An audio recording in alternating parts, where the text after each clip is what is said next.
July in Oklahoma, where heat doesn't just rise. It presses down like a palm against your chest until breathing feels like work.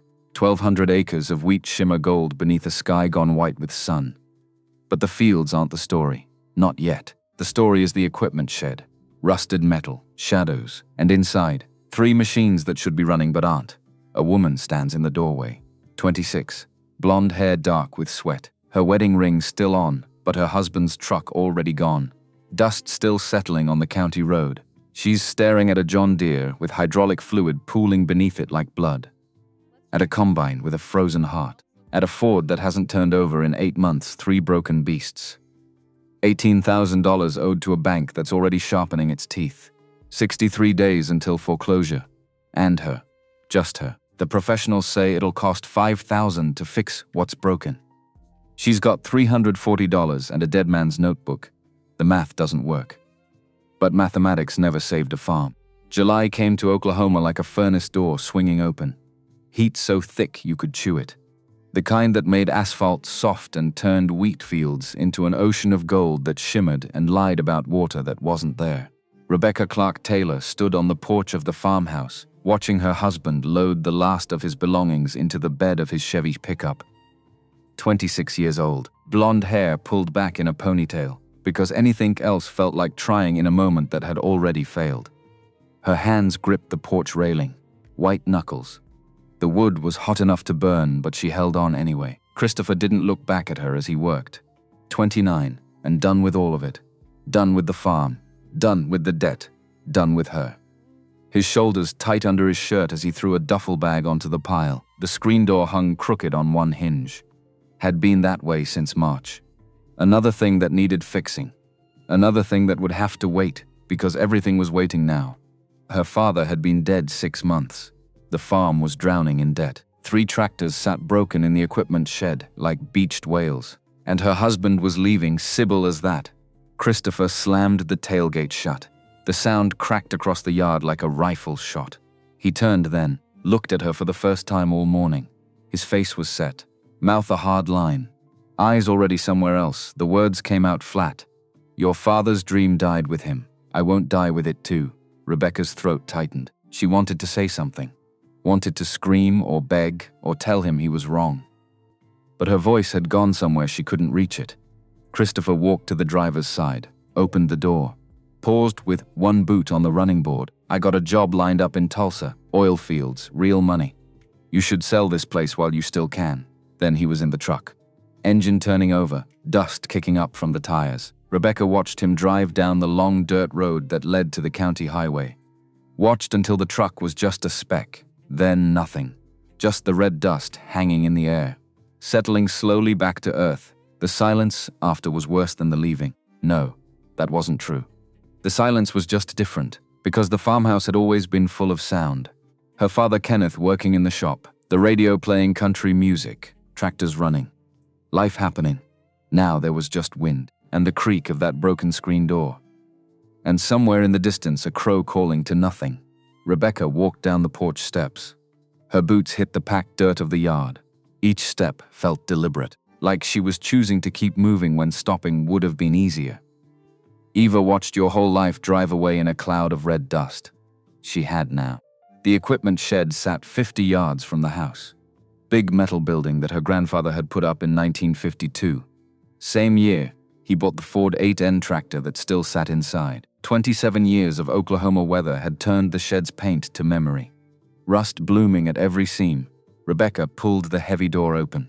The hinges screamed. Inside was darkness and the smell of diesel and old grease and metal that had been sitting too long. She stood in the doorway, letting her eyes adjust. 3 machines. 3 problems. 3 reasons Christopher had finally given up. The John Deere 4430 sat closest to the door. Green and yellow paint dulled by years of fieldwork. Diesel engine that could pull a 5-bottom plow through hard-pan soil without complaining. Except it wasn't pulling anything now. Hydraulic fluid pooled beneath it on the concrete floor. Dark red. Almost black. The puddle had been growing for 2 weeks. Started as a drip, then a trickle. Now a steady leak that bled the tractor's lifeblood onto the ground. Rebecca crouched down, touched the fluid with her fingertips. Slick, warm from the trapped heat inside the shed. The selective control valve housing. Had to be. Same problem her father had fixed back in 1977. She'd been 14, watched him drain the system and pull the whole assembly apart. Watched him replace a $2 O-ring and put it all back together. Made it look easy. Which meant it probably wasn't. She stood, moved to the second machine, the Massey Ferguson 760 combine. Hulking red beast that could cut and thresh and separate 8 acres of wheat in an hour when it was running right. When it was running at all, Rebecca climbed up onto the platform, opened the side panel. The thresher cylinder sat frozen, bearing seized solid. She tried to turn it by hand. Nothing. Might as well have been trying to move a mountain. The bearing had thrown itself during last year's harvest. Her father had been planning to fix it over the winter. Then January came, and Kenneth Clark had a heart attack in this very shed, with a wrench still in his hand, and the planning stopped mattering. Rebecca closed the panel, climbed back down. Her hands were already dirty, grease and dust mixing with sweat. The third machine sat in the back corner. Ford 8N. 1952 model. Faded blue paint and rust and a profile that looked almost cheerful compared to the modern equipment. Her grandfather had bought it used in 1968 for $800. Kenneth had kept it running ever since. Used it for lighter work, hauling, bush hogging, running the post hole digger. Except it hadn't run in 8 months. Rebecca turned the key in the ignition. Nothing. Not even a click. The electrical system was completely dead.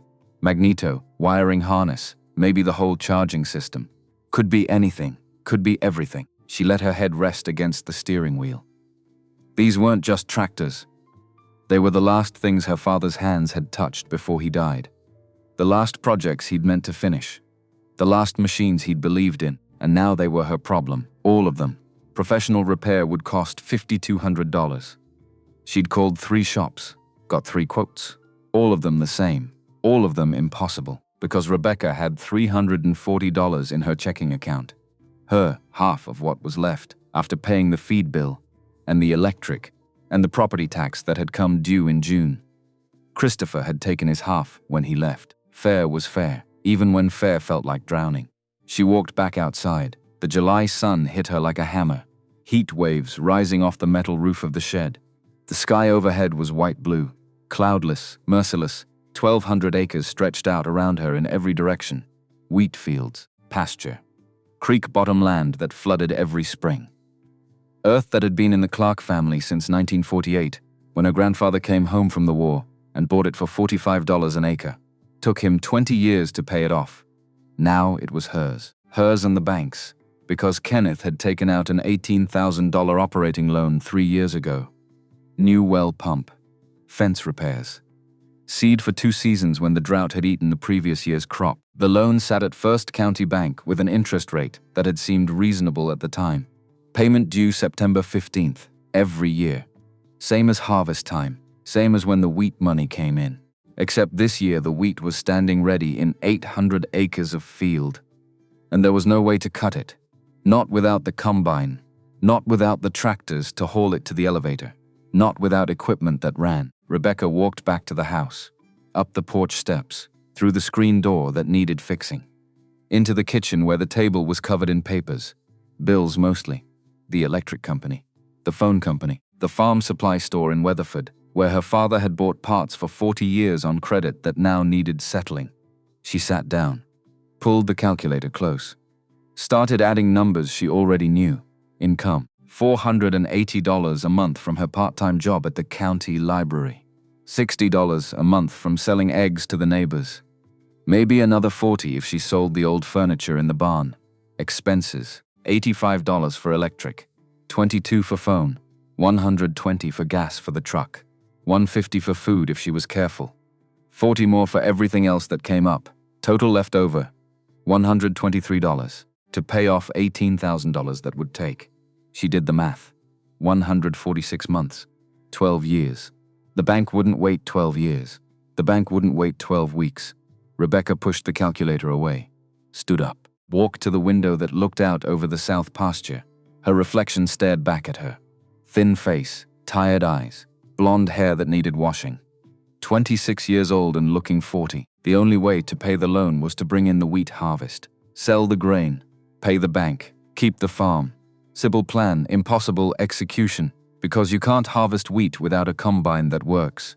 Can't haul grain without tractors that run. Can't do any of it when the machines are dead, and you have $340 and no husband and no help and no idea how to fix what's broken. Except her father had fixed machines, had fixed the same machines, had written down every repair in a spiral notebook that sat in the workshop right now gathering dust. Rebecca turned from the window, walked through the house, out the back door, across the yard to the workshop, smaller building than the equipment shed, wood frame, concrete floor, pegboard walls covered in tools that hung in precise rows, everything in its place, everything labeled. Kenneth Clark had believed in order, had believed that chaos killed farms faster than drought or debt or bad luck. The big red toolbox sat against the far wall. Craftsman, 5 feet tall, drawers on ball-bearing slides, every socket, every wrench, every specialty tool Kenneth had accumulated over 4 decades of keeping equipment running. Rebecca opened the top drawer. Ball-peen hammers, rubber mallets, dead-blow hammers for hitting things that shouldn't spark. Second drawer, combination wrenches, metric and standard, organized by size. Third drawer, sockets, extensions, ratchets, universal joints. She closed the drawers, looked at the shelf above the toolbox. VFS manuals lined up like books in a library. John Deere, Massey Ferguson, Ford, International Harvester. Every machine Kenneth had ever owned had a manual. Every manual had pages soft as fabric from being opened and read and referenced 1,000 times. The spiral notebook sat at the end of the shelf. Rebecca pulled it down.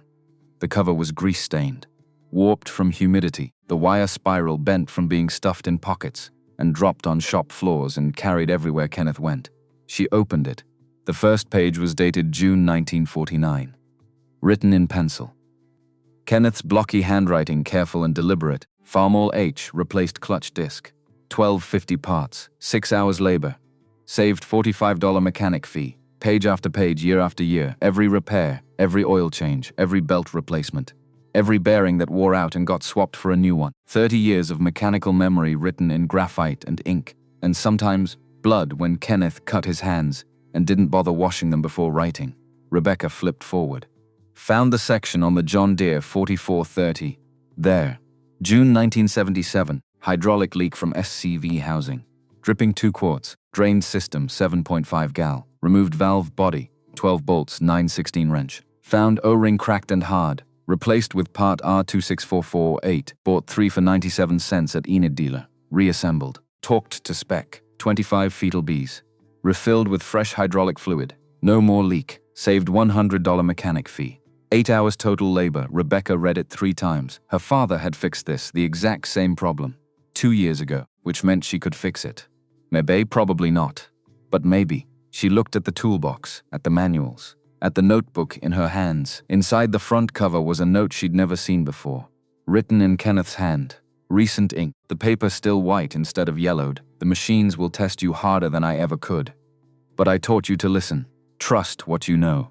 Dad, Rebecca's eyes burned. She blinked hard. Put the notebook down on the workbench. Not now. Crying could wait. Crying was a luxury for people who had time. She didn't have time. She had a hydraulic system to fix, a combine bearing to replace, an electrical system to resurrect, a wheat field to harvest, a loan to pay, a farm to save. And no one was coming to help her. No one was coming at all. The realization settled over her like weight, heavy and final. Which meant if this was going to get done, it was going to get done by her. Just her, alone. The drive to Weatherford took 30 minutes. Rebecca's truck burned oil, left a blue haze behind it on the county road. The radio didn't work. The air conditioning was a memory. She drove with the windows down and the hot wind whipping through the cab. First County Bank sat on Main Street between the hardware store and the Rexall drugstore. Brick building. 2 stories. Built in 1923 and looking like it. Rebecca parked, checked her reflection in the rearview mirror. Still looked tired, still looked desperate. Nothing to be done about it. She walked inside. The bank was cold. Air conditioning running full blast. The temperature change after the heat outside made her skin prickle. Jonathan Harris's office was in the back. Glass door. Name stenciled in gold letters. 3rd-generation banker. His grandfather had opened this branch. His father had run it for 30 years. Now Jonathan sat behind the desk and made decisions about who got money and who didn't. Rebecca knocked. Harris looked up, 58 years old, silver hair, reading glasses, white shirt with the sleeves rolled to his elbows. His face did something complicated. Surprise, then sympathy, then something harder to read. Rebecca, come in. She sat in the chair across from his desk.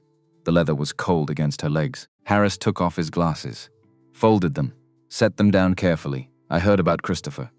I'm sorry. Rebecca's jaw tightened. I'm here about the loan, of course. Harris pulled a folder from his desk drawer, opened it. Pages of forms and numbers and signatures. September 15th, 18,000. Plus interest brings it to 19,200. I know, Rebecca. Harris leaned forward. His voice went soft. The tone people used when they were about to deliver bad news and wanted you to think they felt bad about it. With your equipment situation, with Christopher gone, how do you plan to make the payment? I'll bring in the harvest. Harris's eyebrows went up. The wheat's ready now. You have maybe 3 weeks before you start losing quality. How are you going to cut 800 acres with a combine that doesn't run? I'll fix it. Silence. Harris studied her face, looking for something. Signs of delusion, maybe. Signs of hope that wasn't rooted in reality. Finally, he sighed, pulled another folder from his drawer. This one thicker, newer. There's a company out of Tulsa. Consolidated Ag Partners. They're buying up family farms, assembling larger parcels. Corporate agriculture. They've already purchased the Morrison place and the Wilson spread. Rebecca's stomach dropped. Jake Wilson sold? 3 weeks ago. $420 an acre. Harris slid a paper across the desk. They've authorized me to make you the same offer. 1,200 acres at $420. That's $504,000. After we settle your loan, you'd walk away with $486,000. The number sat between them like something alive. $486,000. Enough to start over. Go to college, move to the city, buy a house that didn't leak when it rained. Get a job that paid more than minimum wage. Leave the farm behind. Leave her father's memory behind. Leave everything behind. Rebecca's hands were shaking. She pressed them flat against her thighs. I'm not selling. Harris blinked. Rebecca, be reasonable. You can't run this place alone. You can't fix equipment that needs professional repair. You can't bring in a harvest by yourself. I'll figure it out. How? The softness was gone from Harris's voice now. Just pragmatism. Just numbers. You have $340 in your account. Your equipment is dead. You have no crew, no capital. No way to make this work. Rebecca stood up. The chair scraped against the floor. The harvest will come in. The loan will be paid. Harris stood too. Came around the desk. His face was tired. Like he'd had this conversation before. Like he already knew how it ended. I've known your family my whole life. Your grandfather, your father, good people. But Kenneth held on too long. Tried to farm the old way in a world that's moved on. Don't make the same mistake. Rebecca's throat was tight. Her eyes burned. But she didn't look away. My father was the smartest man in this county. And I'm not selling his land. She turned. Walked to the door. Harris called after her. The payment's due in 63 days. After that we start foreclosure proceedings. I won't have a choice. Rebecca kept walking. Through the bank. Past the tellers. Out into the heat that felt like a physical blow after the air conditioning. She got in her truck. Sat there. Hands on the steering wheel. 63 days. 9 weeks. Not much time. Not nearly enough. The sun was setting when Rebecca walked into the workshop. Orange light slanting through the west-facing windows. Long shadows stretching across the concrete floor. She turned on the overhead fluorescent lights. They flickered. Buzzed. Finally caught and held. The John Deere 4430 sat in the equipment shed waiting. But the shed didn't have good light. Didn't have the tools. Didn't have Kenneth's notebook and manuals. And everything she'd need, which meant that the tractor had to come to the workshop. Rebecca spent an hour getting the John Deere started. The hydraulic system leaked, but it still had enough fluid to move. She drove it slowly across the yard, parked it inside the workshop, killed the engine. Then she stood looking at it. Green paint. Yellow accents. Diesel engine that displaced 404 cubic inches, 130 horsepower. Hydrostatic transmission. 3-point hitch that could lift 6,000 pounds when the hydraulics worked. Right now it couldn't lift anything. Rebecca opened Kenneth's notebook. Read the June 1977 entry again. Then again. Then one more time until she could see it in her head. 11:30 at night. The house was dark. The farm was silent except for crickets and the occasional bark of a dog from the neighbor's place, 2 miles away. Rebecca pulled on her father's old coveralls. Too big, she had to roll the sleeves and cuffs. But they were thick canvas that would protect her skin from sharp edges and hot metal. She pushed a rolling creeper under the tractor, lay down on it, slid underneath. The hydraulic fluid dripped onto her face. She wiped it away. Focused her flashlight on the selective control valve housing. 12 bolts. 9/16 wrench. She fit the wrench over the first bolt. Pulled. The bolt fought her. Rust and time and cross-threading had turned it into a battle. Rebecca braced her feet against the tractor's frame. Pulled harder. The bolt gave. Suddenly, she barked her knuckles against the housing. Blood mixed with hydraulic fluid. She ignored it. 11 more bolts. 2 hours later, all 12 bolts lay on a clean rag next to the tractor. Rebecca slid out from underneath, rolled to her feet. Her back ached. Her hands were already blistering, and she'd only started. She found a drain pan, positioned it under the tractor, opened the drain valve. Hydraulic fluid poured out, 7.5 gallons, dark red, almost black. The smell was acrid, chemical. It made her eyes water. When the flow stopped, she closed the valve, moved to the selective control valve housing. Getting it off was a 2-person job. Kenneth had always had someone helping. Rebecca was alone. She rigged a chain hoist from the rafters, positioned it carefully, attached the chain to the housing, started cranking. The housing weighed 68 pounds, awkward, unwieldy. She guided it as the chain lifted. Her arms shook with the effort. When it was clear of the tractor, she swung it over to the workbench, lowered it down, unhooked the chain midnight. Her whole body ached, and the hard part hadn't started yet. Rebecca took the housing apart, bolt by bolt, piece by piece, laying everything out in order just like Kenneth had taught her. First piece here, second piece next to it, third piece after that. Don't mix up the order. Don't lose track of what goes where. The machine has a memory. Respect it. Inside the housing was the selective control valve itself, and around the valve were the O-rings that sealed the system. Rebecca found the failed ring. Cracked, hard as plastic, completely useless. This tiny circle of rubber no bigger than a quarter. This was what had killed a 10-ton tractor. She held it up to the light, turned it in her fingers. 97 cents. That's what the notebook said. 3 O-rings for 97 cents. If she could find the right parts store. If they had the right part number. If everything went exactly right. Big ifs. Rebecca looked at the clock on the wall. 1:15 in the morning. She should sleep, should rest, should pace herself. Instead, she kept working, because stopping meant thinking, and thinking meant feeling. And feeling meant acknowledging how scared she was. Better to keep moving. She cleaned every piece, degreaser and rags, and a wire brush for the hard-to-reach spots. Cleaned until everything gleamed under the fluorescent lights.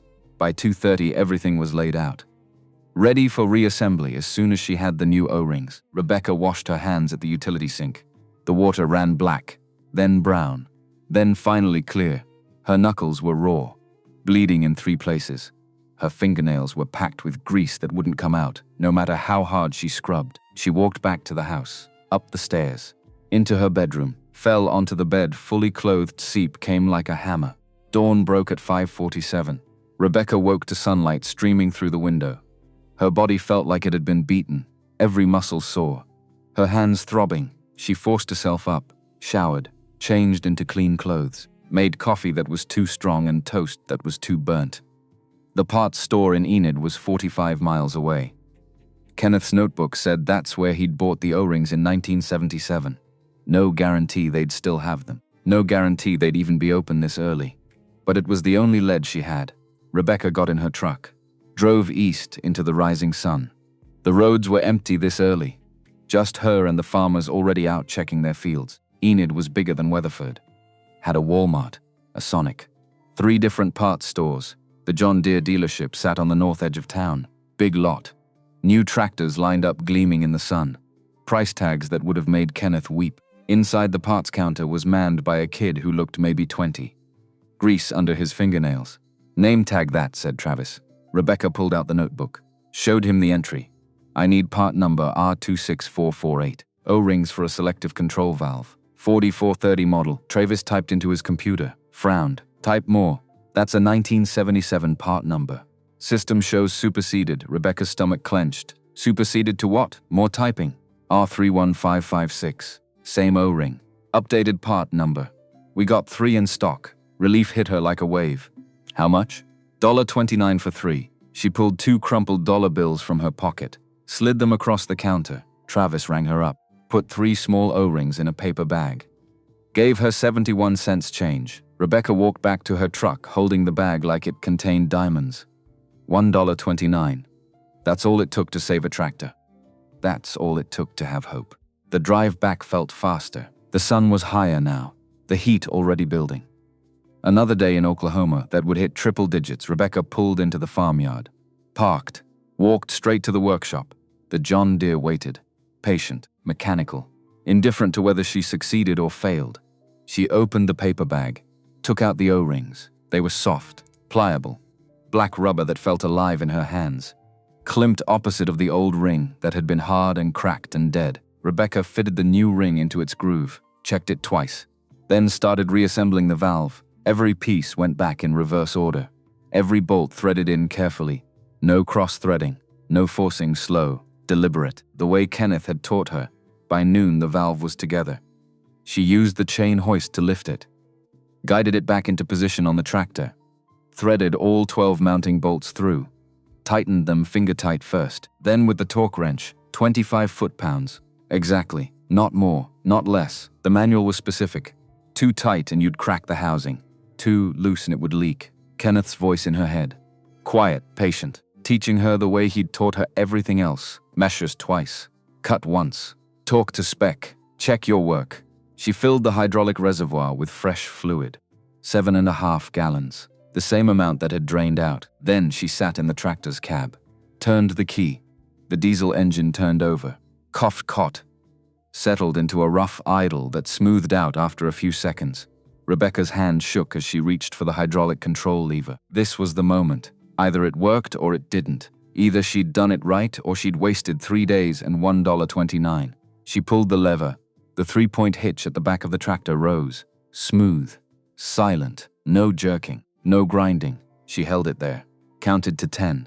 Waiting for the hydraulic fluid to start dripping. No drip. She lowered the hitch. Raised it again. Still no leak. Rebecca climbed down. Walked around to the back, got on her hands and knees, looked underneath at the selective control valve housing. Dry, completely dry, no leak, no drip, no problem. She sat back, put her hands over her face, 1 machine down, 2 to go. Her body was already telling her this was impossible. Her hands were torn up, her back ached. She'd lost weight she couldn't afford to lose. Sleep was something that happened in 4-hour chunks when exhaustion finally won. And she'd only fixed the easiest repair. The combine bearing was going to be worse. The Ford's electrical system was going to be a nightmare. 63 days, no 60 days now. 3 days gone already. Could she do this? Could her body survive what was coming? Rebecca didn't know, but she also didn't have a choice, because selling meant giving up, meant admitting defeat, meant betraying everything Kenneth had built and believed in. And she wasn't ready to do that. Not yet, maybe not ever. She stood up. Walked to the workshop sink, washed the grease off her hands one more time. Outside, the sun beat down. The wheat fields waited. The combine sat broken. The Ford sat dead. And somewhere in Tulsa, Christopher was probably starting his new job, his new life. Already forgetting about the farm and the debt and the woman he'd left behind. Rebecca looked at her reflection in the window. Thin, tired, scared, but not broken. Not yet. She turned off the lights in the workshop, walked to the house, made herself eat something even though she wasn't hungry. Tomorrow she'd start on the combine. Tonight she had let herself feel one small victory. 1 machine saved for $1.29. 1 impossible thing done. Which meant maybe, just maybe. The other impossible things could be done too. The sun set over the wheat fields. Red sky, purple clouds. The kind of sunset that made Oklahoma worth the heat and the dust and the struggle. Rebecca sat on the porch, the broken screen door creaking in the breeze. Tomorrow would be hard, the day after harder. The whole summer stretching ahead full of pain and doubt and work that would test everything she had. But tonight she'd fixed a tractor. Just her, alone, with her father's notebook and $1.29. And that was enough for now. That was enough. The Massey Ferguson 760 combine sat in the equipment shed like a sleeping dragon. Red paint faded to pink in places, rust blooming along the edges, 20 feet long, 8 feet wide. A cutting header that could swallow wheat in 12-foot swaths when it was working. When it worked at all, Rebecca stood in front of it. July heat making the metal shed into an oven, sweat already running down her back, and she hadn't even started yet. 3 weeks since she'd fixed the John Deere. 3 weeks of prep work, greasing fittings, changing oil, replacing belts, getting the tractor ready for harvest season. But harvest meant nothing without the combine. And the combine was the beast that had killed her optimism. She climbed up onto the platform, opened the side access panel. The thresher cylinder sat frozen inside, a drum covered in steel bars designed to beat wheat kernels free from the chaff.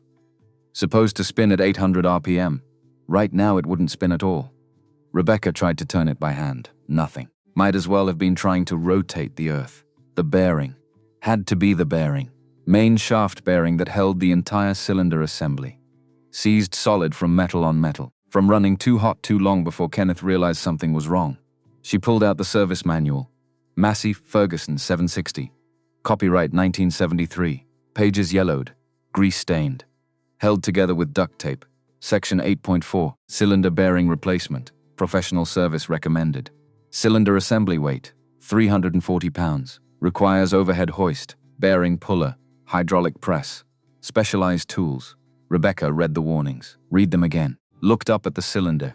340 pounds. She weighed 115 after losing weight she couldn't afford to lose. The math wasn't encouraging.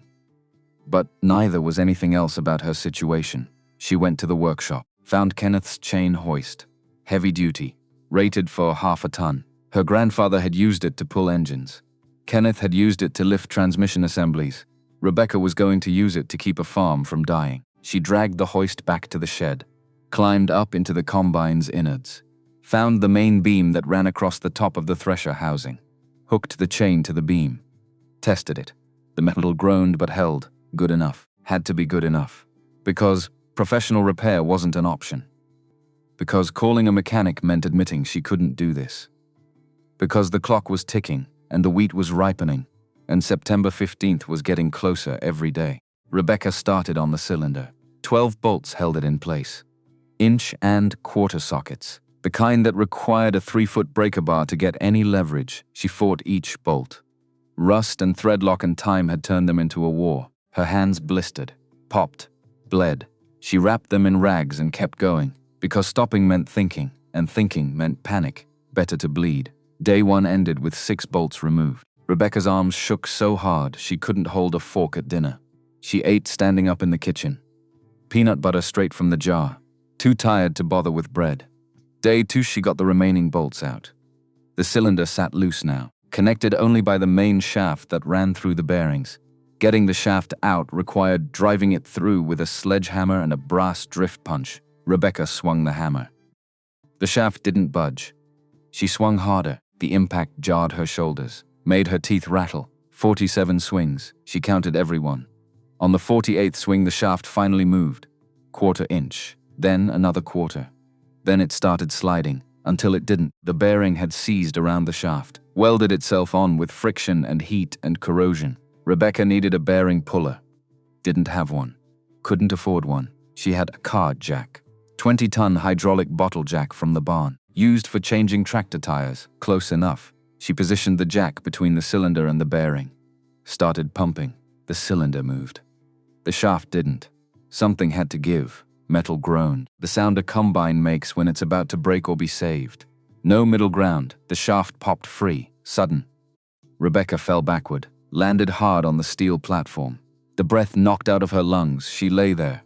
Stared at the shed's roof. Rust and cobwebs and sparrow nests in the rafters. 34 years old her father had been when he bought this combine new. Thought it would last 20 years. 30 if he took care of it. It had lasted 47. Would have lasted longer if Rebecca could keep it running. If she didn't kill herself trying. She sat up. Everything hurt. Her back, her shoulders, her hands. Even her jaw hurt from clenching her teeth. But the shaft was out, which meant she was winning. Day 3 she attached the chain hoist to the cylinder assembly. Started cranking. The chain went taut. The cylinder lifted, inch by inch. 340 pounds of steel and rasp bars and concave plates, the chain slipped.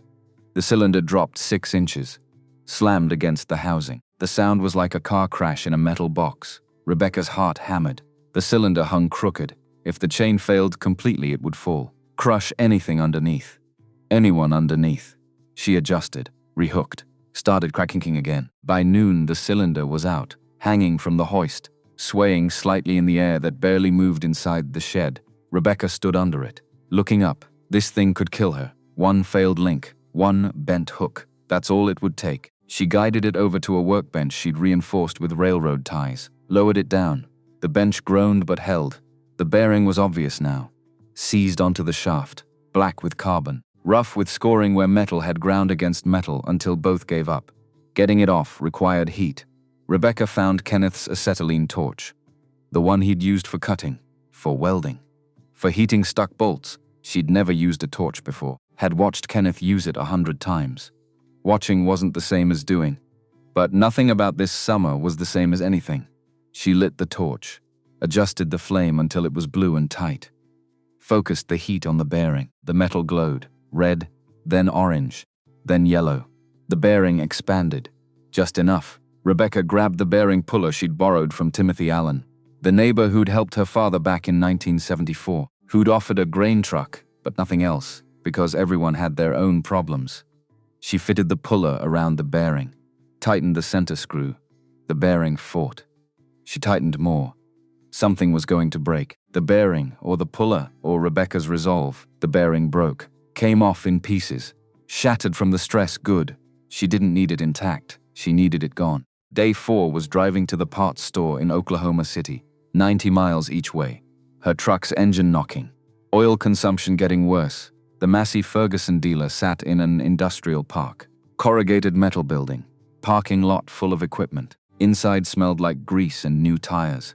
The parts counter was staffed by a man in his 60s. Name tag, said Earl. Hands that had turned wrenches for 40 years. Rebecca showed him the old bearing. Gave him the combine's serial number. Earl typed into his computer. Frowned. Type more. Discontinued part. No stock anywhere in the region. Rebecca's stomach dropped. What? These old 760s? Parts dried up years ago. Most folks either upgraded or they're running salvage. She stared at the bearing in her hands. Broken. Useless. Irreplaceable. Earl kept typing. Wait. Got a cross-reference here. Different part number. Same spec. Universal fit. We got one in the warehouse. Hope flickered. Dangerous. She didn't trust it. How much? $340. The exact amount she had left in her checking account. The last of her savings after buying gas and food and parts for the John Deere. Every dollar she had. Rebecca pulled out her checkbook. Wrote the check. Her hand shook. The numbers barely legible. Earl took it. Looked at her. Really looked. Saw something in her face that made his expression soften. You fixing this yourself? Yes. Cylinder bearing replacements, a 2-man job minimum. I don't have 2 men. Earl nodded slowly. Went to the back. Came back with the bearing in a box. Set it on the counter. Torque specs are critical. Too loose and it'll walk. Too tight and you'll crack the housing, I know. You got a dial indicator to check runout? No, you'll need one. Runout's gotta be under 5 thousandths or the cylinder won't balance. Earl disappeared again. Came back with a dial indicator in a plastic case. This is a loaner. Bring it back when you're done. Rebecca's throat tightened. Kindness was harder to take than contempt. Contempt she could fight. Kindness just made her want to cry. Thank you. Earl shrugged. Your daddy bought parts here for 30 years. Never missed a payment. That counts for something. The drive home felt longer. The new bearing sat in a box on the passenger seat. $340. $0 left in the bank. No safety net. No backup plan. Just faith that she could install this bearing correctly the first time, because there wouldn't be a second time. Days 5 through 11 were installation. Every step by the book. Every measurement checked twice. The bearing pressed onto the shaft with a hydraulic press she made from the car jack and steel plates. The dial indicator showed runout at 4 thousandths. Close enough. Had to be close enough. Rebecca reassembled the cylinder. Bolt by bolt. Every torque spec exact. The manual said 90 foot-pounds on the main bolts. She set the torque wrench, clicked it when it hit 90. Not 91, not 89. 90-day 12, she was ready to test. The sun was setting. Orange light through the shed's open doors. Rebecca stood in front of the combine, her reflection visible in the paint. Thin, haunted. Hands wrapped in bandages, she climbed into the cab, turned the key. The diesel engine caught. The combine shook, vibration traveling through the frame. Rebecca engaged the cylinder, the lever that made the thresher spin. The moment of truth, the cylinder turned, slow at first, then faster, the rasp bars blurring. 800 RPM. The sound clean, no grinding, no wobble. She let it run for 5 minutes, then 10, then 20. No problems, no failures. Just a machine doing what machines were supposed to do. Rebecca shut it down. The silence after felt absolute.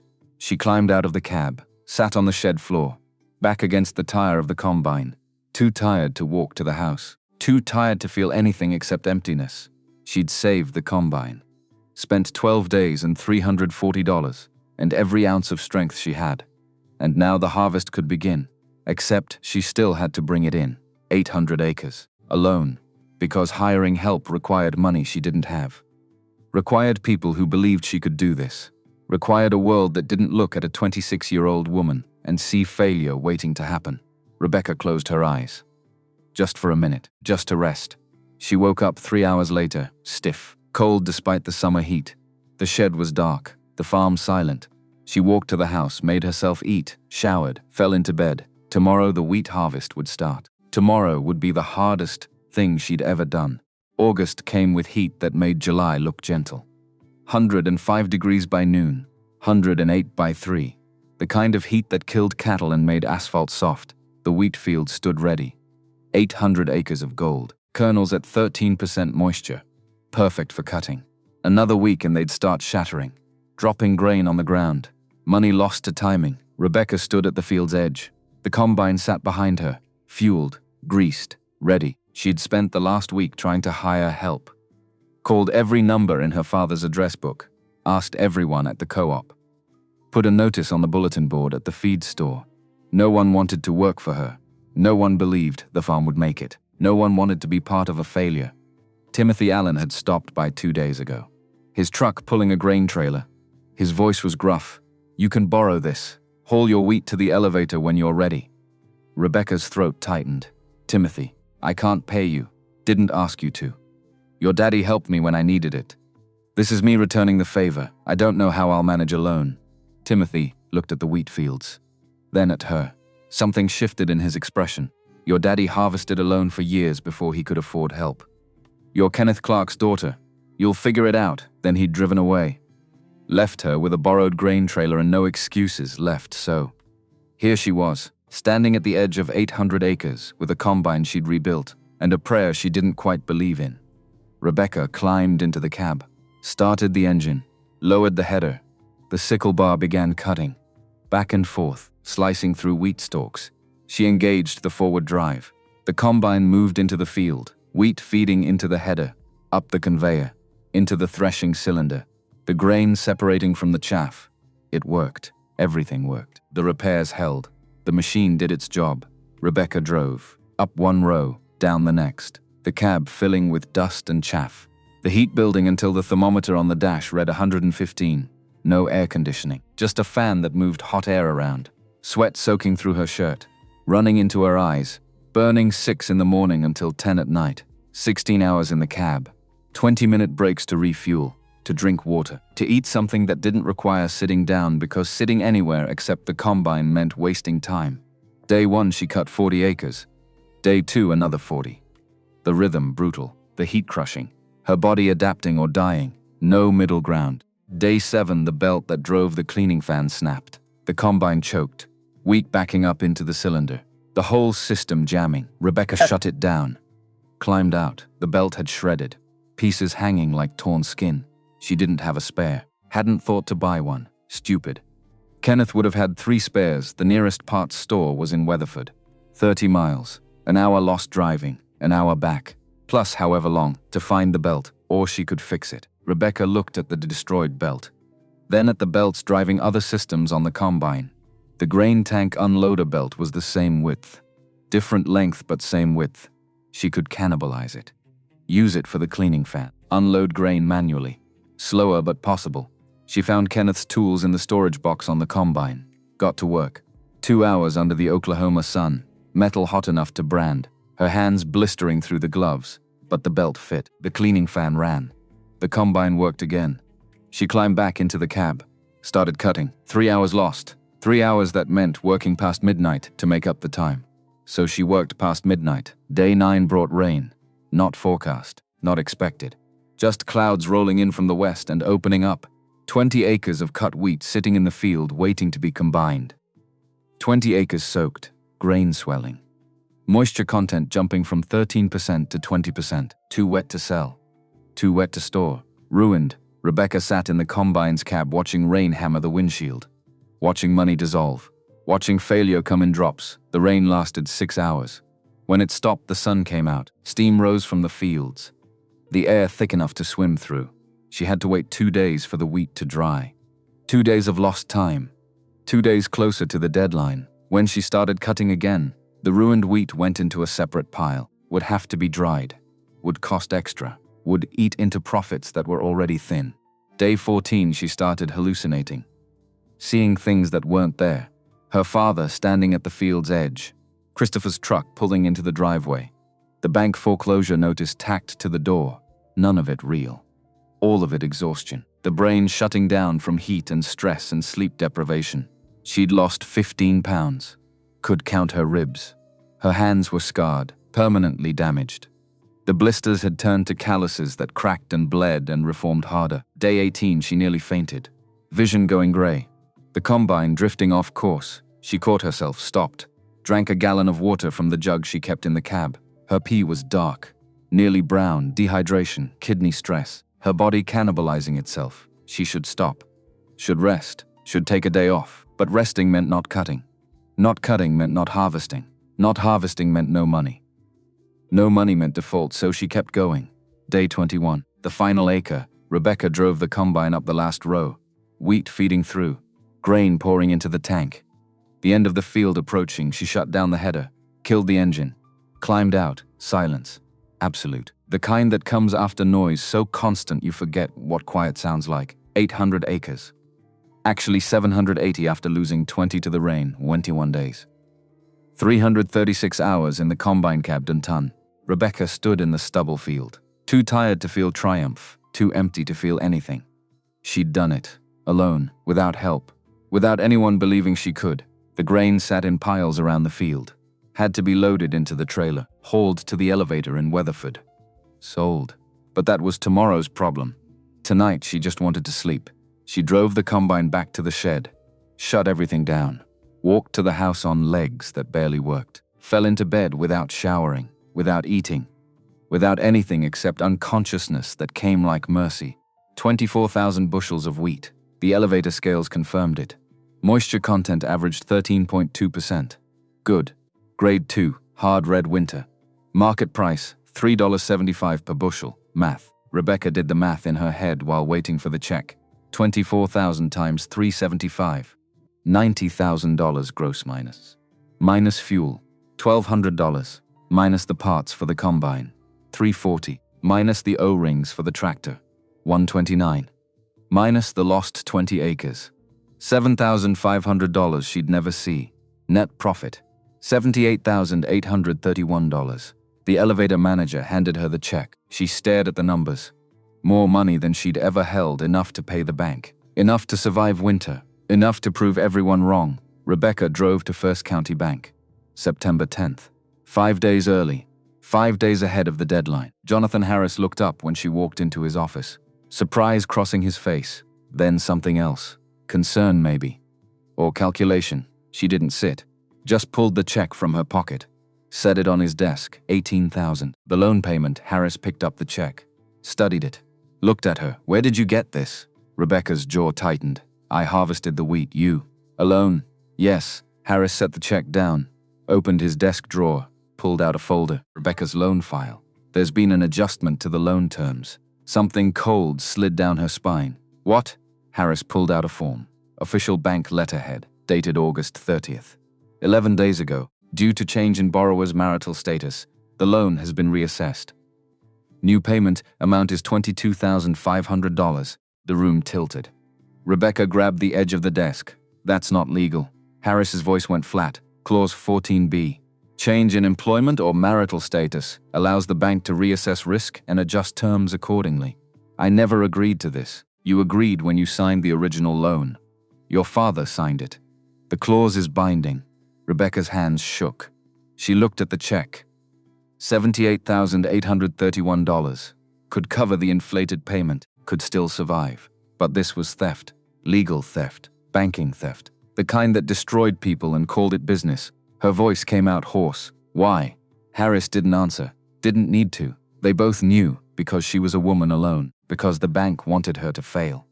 Because Consolidated Ag Partners was still buying land. And a foreclosed farm was easier to acquire than a successful one. Rebecca pulled out her checkbook. Wrote a check for $22,500. Her hand steadied despite the rage making her vision blur. She tore it out. Slapped it on the desk. The loan is paid. In full. On time, Harris took the check. Stamped it received. Filed the paperwork. The loan is satisfied for this year. Next year's payment is due September 15th. Same terms apply. Rebecca turned, walked out. Through the bank. Past the Alehillas. Out into the heat. Into her truck. She sat there, hands on the steering wheel. The rage and helplessness and fury all mixing into something that felt like choking. She'd done everything right. Fixed the machines. Brought in the harvest. Made the payment. And they'd changed the rules anyway, because they could. Because no one stopped them.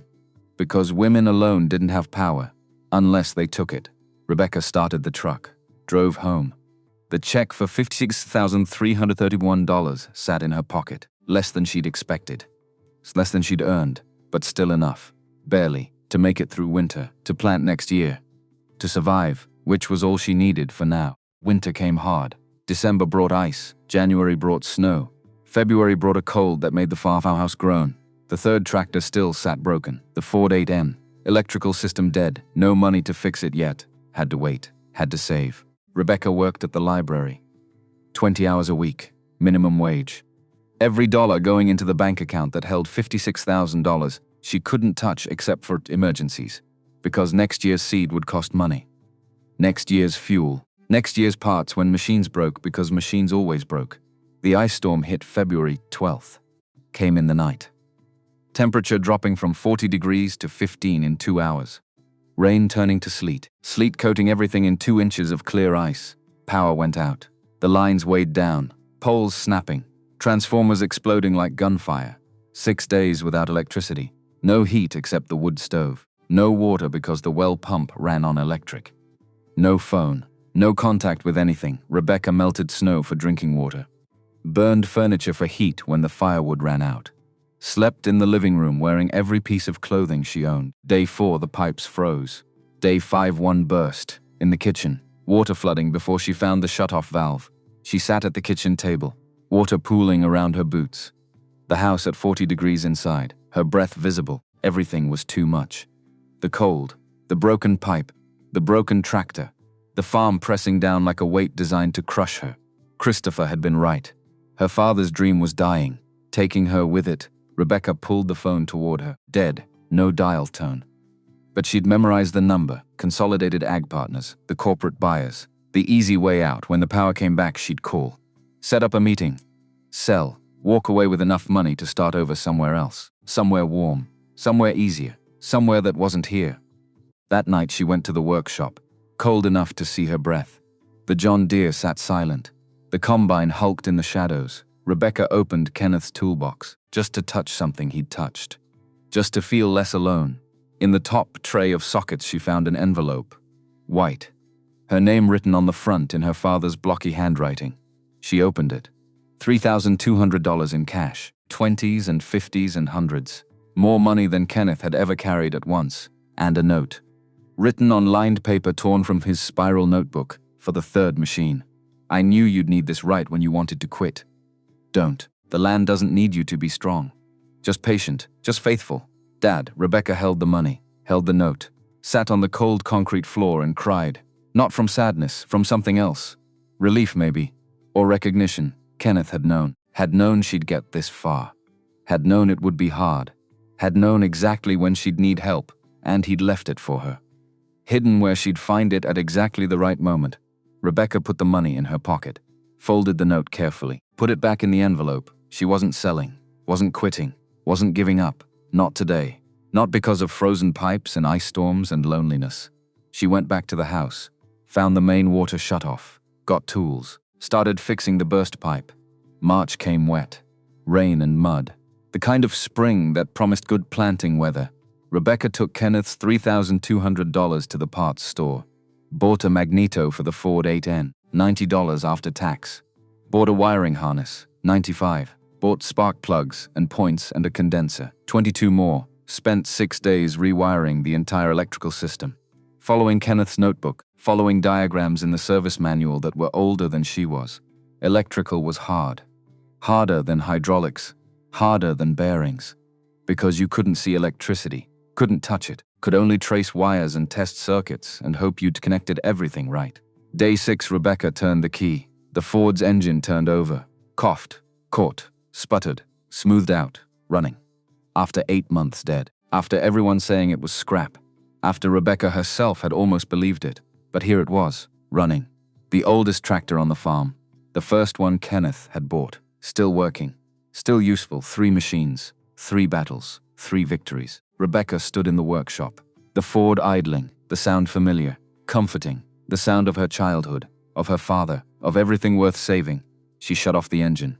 The silence after felt different now. Not empty, just quiet. The farm was hers, completely. All 1,200 acres paid for with sweat and blood and refusal to quit. And tomorrow she'd start getting ready for spring planting, because the land was patient, and so was she. Spring 1980 came with promise. Rain at the right times, soil warm enough to plant. The kind of season that made farmers believe in second chances. Rebecca planted 500 acres of wheat, 200 of soybeans, left the rest in pasture, conservative, careful. The way Kenneth had always done it. Her neighbors were doing the opposite. At the co-op she heard the talk. Expansion, leverage, new equipment financed at rates that seemed reasonable until you read the fine print. The gospel according to the agricultural journals was simple. Get big or get out. Farm bigger, borrow bigger, bet everything on commodity prices staying high. Russia was buying American grain. Prices were good. The government was encouraging fence row to fence row planting. Banks were practically giving money away, and farmers were listening. Timothy Allen stopped by one afternoon, his truck pulling a brand new 40-foot grain trailer. His voice had an edge Rebecca hadn't heard before. Financed it, 12% interest. Figure I can pay it off in 3 years if prices hold. Rebecca didn't say anything. What could she say? That 12% was high. That betting on prices was gambling. That debt was a cage you couldn't see until it closed. Timothy wouldn't have listened. No one listened. They were all too busy believing the boom would last forever. It didn't. October 1979. Federal Reserve Chairman Paul Volcker decided inflation was the enemy. Interest rates started climbing. 9%, then 11, then 13. By June 1980, the prime rate hit 15%. Farmers who'd borrowed at 9% suddenly owed 15%. Loan payments doubling, tripling. Monthly bills that had been manageable becoming impossible. And the grain embargo hit. President Carter punishing the Soviet Union for invading Afghanistan. Wheat exports dropped. Corn exports collapsed. Commodity prices fell off a cliff. The perfect storm. High debt, high interest, low prices. Farmers started dying, not physically, though some did. Suicides in the barn, rifles in the mouth, pills in the bottle. But mostly they died financially. Slowly, publicly. Foreclosure auctions advertised in the newspaper. Equipment sold to the highest bidder. Land seized by banks that had encouraged the borrowing in the first place. Rebecca watched it happen. House by house, farm by farm, family by family. Section 3. The Wilson place went first. Jake Wilson, who'd wanted to buy her land back when Christopher left. He'd borrowed $200,000 to buy a new tractor, new planter, new combine, all financed at rates that reset every year. When the rates hit 18%, Jake couldn't make the payments. Tried to sell equipment, couldn't find buyers. Everyone was selling. No one was buying. The bank foreclosed June 1981. Auction held on a Tuesday. Rebecca didn't go. Heard about it at the co-op. Jake's equipment sold for 30 cents on the dollar. The land went to a corporate buyer. Jake moved to Tulsa. Got a job in a factory. Last Rebecca heard, he was divorced, drinking, broken. Morrison family went next. August 1981. Different story. Same ending. They'd borrowed to expand. Bought the neighbor's land. 600 acres at inflated prices, financed with variable rate loans. When grain prices dropped, they couldn't cover the payment. The bank called the loan. Demanded full payment immediate. The Morrisons didn't have it. No one had that kind of cash. The bank knew it, didn't care. Foreclosure. Auction. Gone. Cooper family. February 1982. Bankruptcy. Chapter 7. Everything liquidated. 50 years of farming erased in an afternoon. Rebecca knew these people. Had gone to school with their kids. Had bought eggs from Mrs. Morrison. Had borrowed tools from Jake Wilson before he'd become bitter. Now they were gone. Houses empty. Fields taken over by corporate operations. Family names disappearing from mailboxes. The county had 147 working farms in 1979. By 1982, it had 89. 58 families destroyed. 58 legacies ended, and Rebecca stood. Alone, solvent, surviving. Not because she was smarter. Not because she was luckier. Because she didn't owe anyone anything. Zell debt. That was the difference. That was everything. Her 1981 harvest brought in $52,000. Lower prices. Same costs. Smaller profit. But profit nonetheless. She paid her bills. Saved the rest. Planted again in fall. The 1982 harvest was worse. Grain prices hit bottom. Wheat selling for $2.90 per bushel. Barely above the cost of production. Rebecca netted $38,000. Enough to survive. Not enough to get ahead. But surviving was winning when everyone else was losing. The townspeople started looking at her differently. Not with pity anymore. With something else. Respect. Confusion. Suspicion. How was she making it when no one else could? The answer was simple. She lived lean. Relied on knowledge instead of credit. Fixed what broke instead of replacing it. Farmed the way Kenneth had taught her. The way everyone used to farm, before the banks convinced them bigger was better. But simple answers weren't satisfying. People wanted secrets.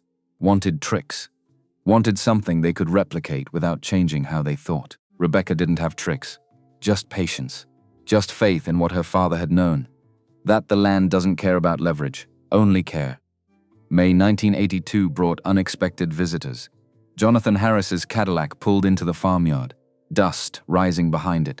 The banker who'd tried to foreclose, who'd modified her loan, who'd represented everything wrong with the system. Rebecca was in the garden, planting tomatoes, her hands dirty, hair tied back, old shirt with holes at the elbows. Harris got out of the car. 60 years old now, silver hair thinner, face lined with stress. He'd aged a decade in 3 years. Rebecca stood, wiped her hands on her jeans, waited. Harris walked over, stopped 10 feet away, like he was approaching something dangerous. His voice came out rough. "Rebecca, Mr. Harris, I came to talk. If you'll listen." Rebecca didn't move, didn't invite him closer, just waited. Harris looked around. At the farmhouse with its fresh paint. At the equipment shed where the tractors sat maintained and functional. At the fields greening up with new wheat. Everything thriving, everything working. Everything impossible according to the rules he'd believed in. "I heard you paid off the loan early." His words came slowly. Like they hurt, brought it current in April. 6 months ahead. "Yes." "How?" Rebecca's jaw tightened. "Same way I've been doing it. Good harvest. Low costs, no debt." Harris nodded, looked at the ground. When he spoke again, his voice was different. "Smaller. I was forced into early retirement last month. The State Banking Commission opened an investigation. Found irregularities. 12 loans, including yours, that I'd modified without proper authorization." Something cold moved through Rebecca's chest. Vindication. But it felt hollow. They're reviewing everything. My whole career. 40 years of banking. Ended because I thought I knew better than the farmers I was supposed to serve. Harris looked up. Met her eyes. His face was naked. "Ashamed. I came to tell you I'm sorry. For the modified loan. For trying to pressure you into selling. For not believing you could do this." The apology hung between them. Real. Painful. Too late to change anything, but maybe not too late to matter. Rebecca's voice came out steady. "Why did you do it?" "I believed the experts, the agricultural economists, the government programs. They all said the same thing. Get big or get out. Consolidate. Leverage. Modernize." Harris gestured at nothing. "At everything, your father." Kenneth, he represented the old way. Small operations, no debt, self-reliance. I thought it was nostalgia, sentiment. Refusing to adapt, you thought he was a fool. Yes, Harris's voice cracked. I thought he was a fool. And I was wrong. Completely. Catastrophically wrong. Silence. A crow called from the fence line. Wind moved through the wheat. Harris pulled an envelope from his pocket. Held it out. This is the overpayment. From when I modified your loan. $4,500 plus interest. You're entitled to it. Rebecca took the envelope. Didn't open it. Just held it. The farmers I pushed into debt. They're gone now. The Wilsons. The Morrisons. The Coopers. 58 families in this county alone. I helped destroy them. Told them debt was leverage. That bigger was better. That they couldn't compete staying small. Harris's hands shook. He shoved them in his pockets. You survived. Not despite staying small. Because of it. Your wheat looks better than anyone's in the county. Your equipment runs. Your farm is paid for. He paused. Something breaking in his expression. How did you know? How did you know when everyone else was wrong? Rebecca looked at the fields. At the land her grandfather had bought. Her father had maintained. That she'd nearly lost. I didn't know. I just listened to my father. To the land. Dad taught me that farming isn't about conquering the earth. It's about partnering with it. That debt isn't leverage. It's a cage, that the land rewards patience. Not gambling. Harris absorbed this. Nodded slowly. Your father was the wisest man in this county, and I was too arrogant to see it. He extended his hand. Trembling, old, Rebecca looked at it. At the man who'd tried to take her farm, who'd changed the rules, who'd represented everything wrong with the system. And she took it, shook it, firm.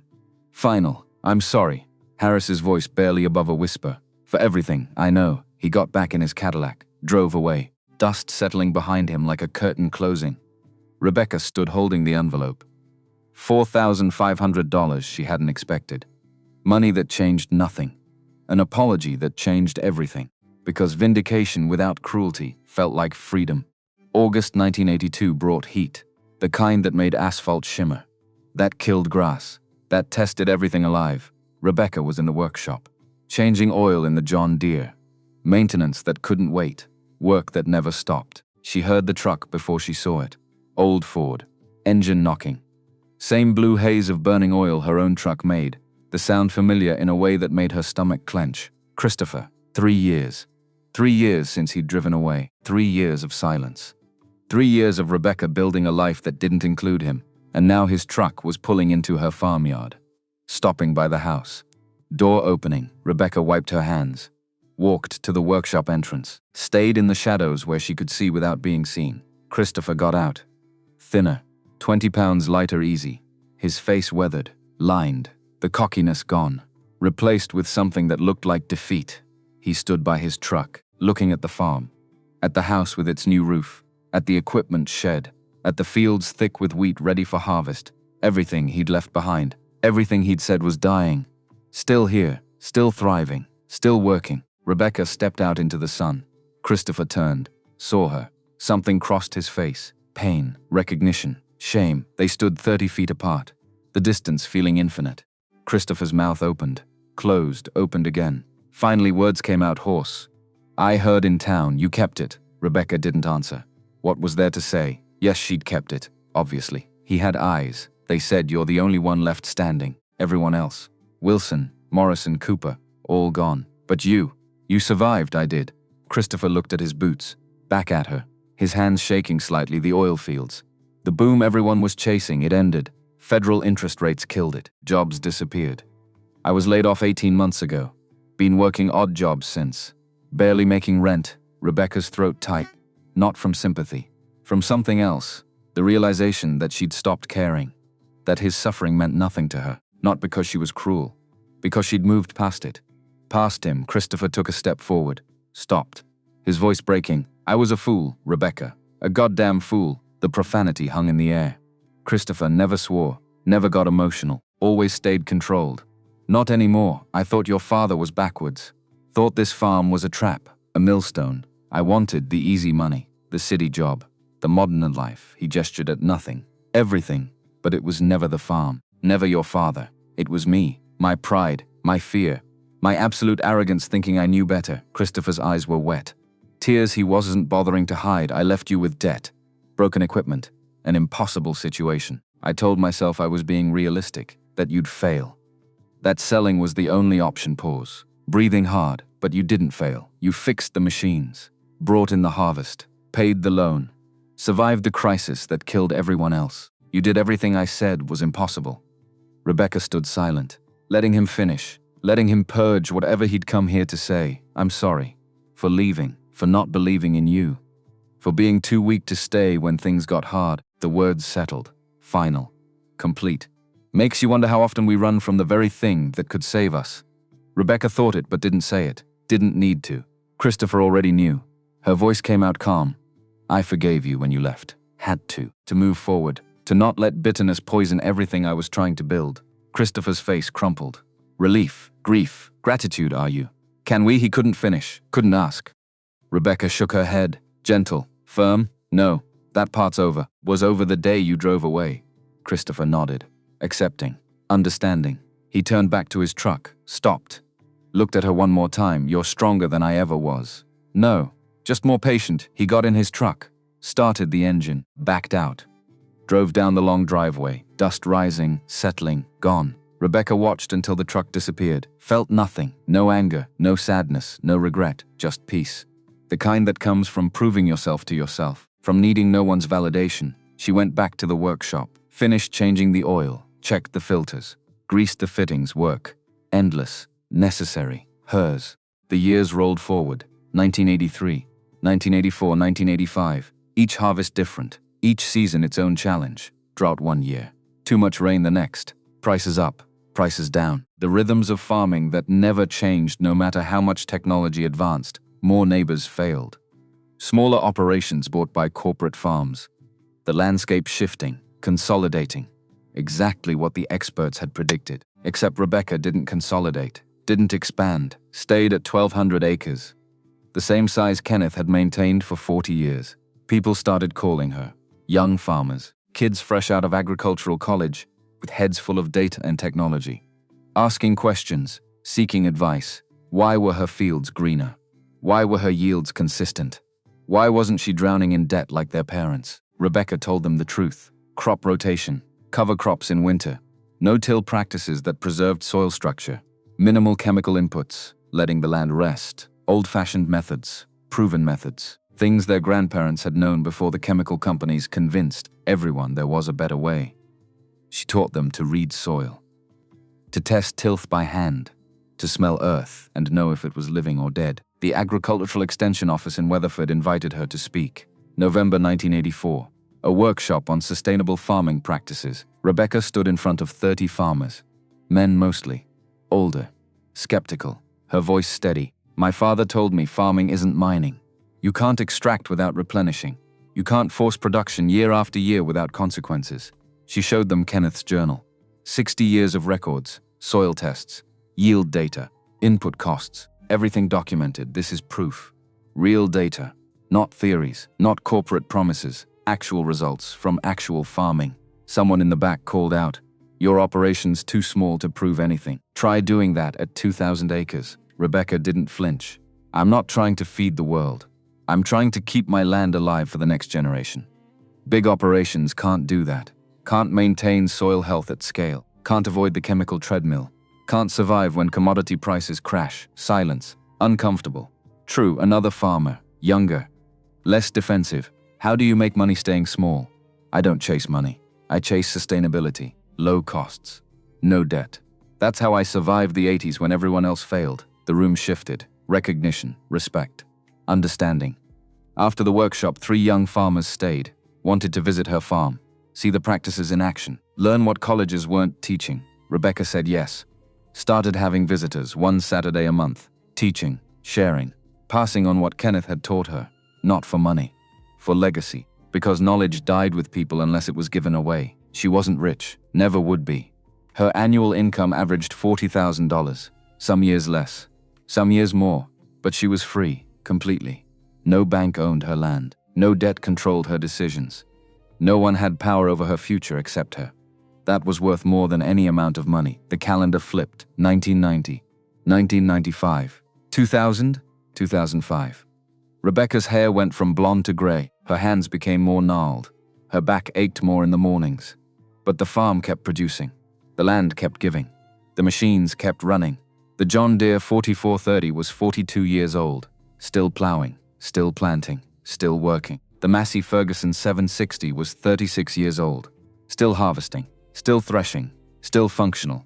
The Ford 8N was 57 years old, still hauling, still useful, still running, because Rebecca maintained them, because she listened when they made unfamiliar noises, because she fixed problems before they became catastrophes, the way Kenneth had taught her. Spring 2009 brought a visitor, Rebecca's nephew, Brandon Clark, 21 years old.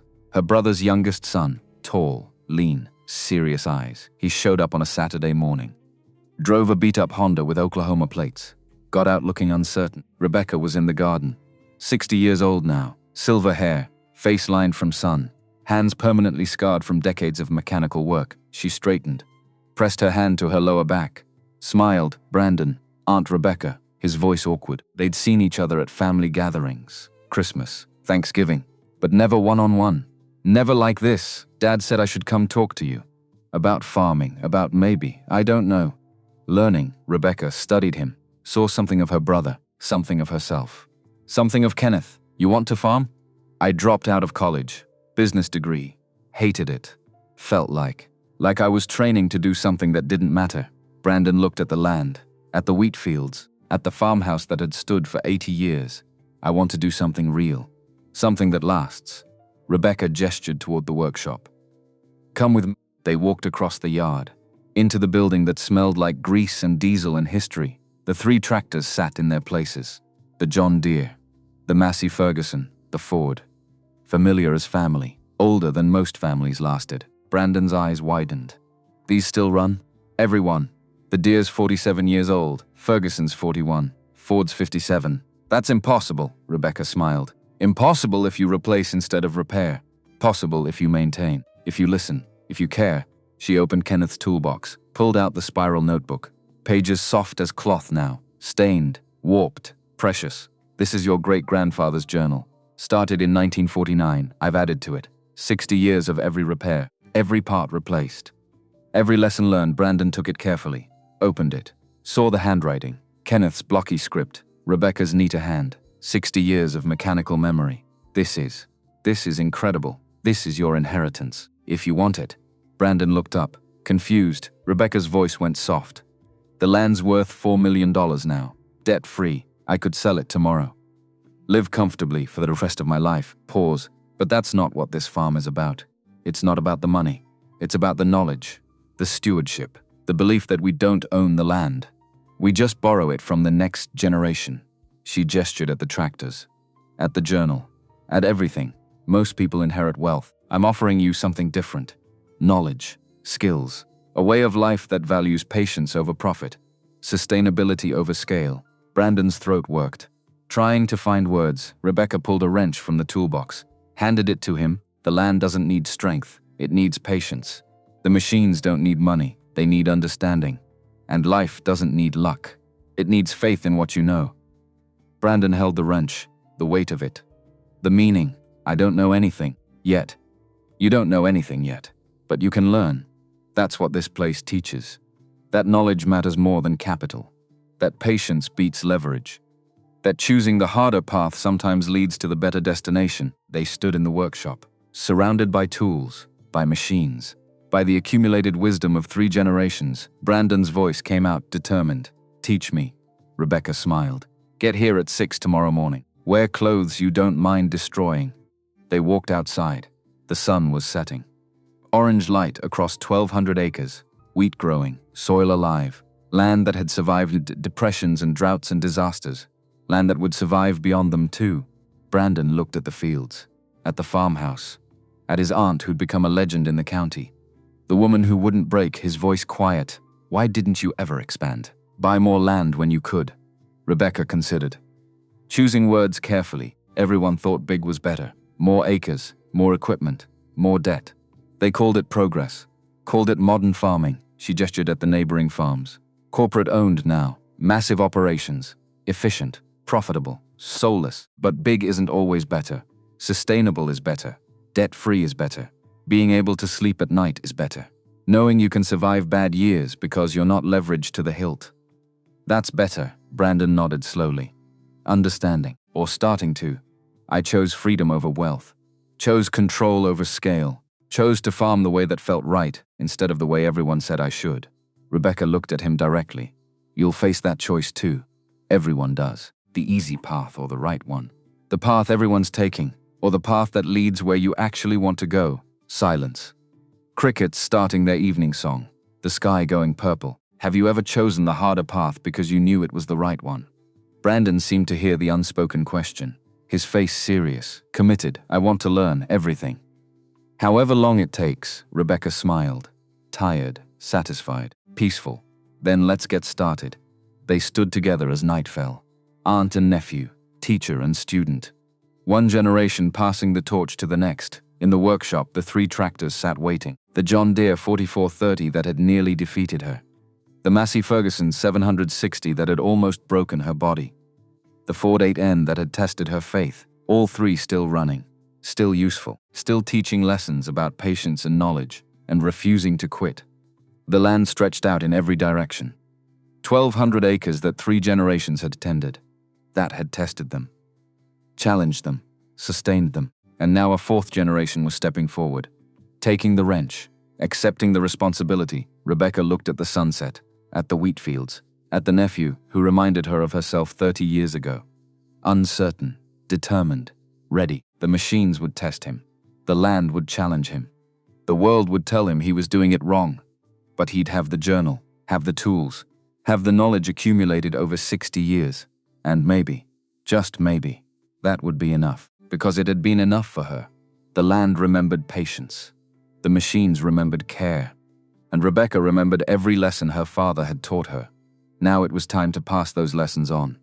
The circle completing. The legacy continuing. The work that never ended but always mattered. Rebecca put her hand on Brandon's shoulder. Felt the future in the gesture. 6 a.m. tomorrow. Don't be late, Brandon grinned. Yes, ma'am. They walked back to the house. The workshop behind them. The tractors waiting in the darkness. Ready for another day. Another season. Another generation. Ready to teach the lessons only machines and land and time could teach. That knowledge outlasts money. That patience defeats leverage. That the hardest path often leads home.